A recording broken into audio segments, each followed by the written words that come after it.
వేడి వేడి మునక్కాడ పాటోలి రెడీ అయిపోయిందండి. ఉడికించిన మునక్కాడలు వేసేయండి. కొద్దిగా పాలు పోయండి.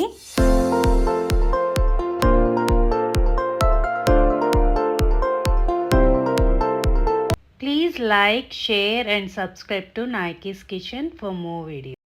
కమ్మగా ఉండే మునక్కాడ పాటోలికి ముందుగా మునక్కాళ్ళు తీసుకున్నాను. శుభ్రంగా కడుక్కొని నేను చూపించిన విధంగా మునక్కాళ్ళను కట్ చేసుకోండి. మీడియం సైజులో కట్ చేసుకోండి.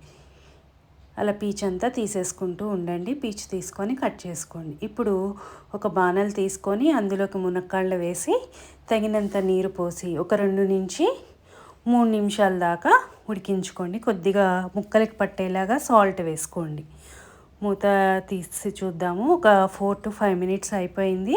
ముక్కలు ఉడికిపోయినాయండి. సో ఇంకా స్టవ్ ఆఫ్ చేసేసుకుందాము. తర్వాత ఒక బాణలు పెట్టుకొని ఆయిల్ పోసుకుంటున్నాను.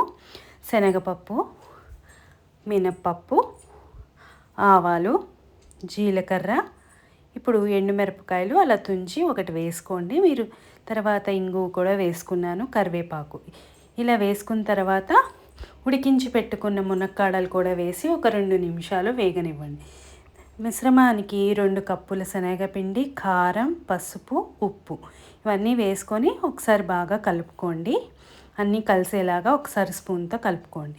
ఇప్పుడు కలుపుకున్న తర్వాత ఆ శనగపిండి మిశ్రమాన్ని, పౌడర్ని అలా మునక్కాళ్ళలో వేసేసుకొని మునక్కాళ్ళకు పట్టే విధంగా మొత్తంగా ఒకసారి మిక్స్ చేసుకోండి.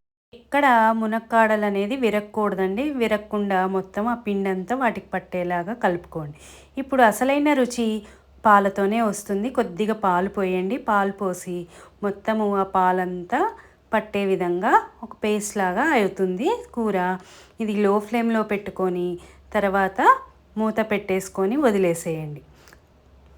అలా మూత పెట్టుకున్న తర్వాత ఒక 2 మినిట్స్ తర్వాత మళ్ళీ ఓపెన్ చేసి చూసుకుందాము. చక్కగా కింద వేగుతూ ఉంది.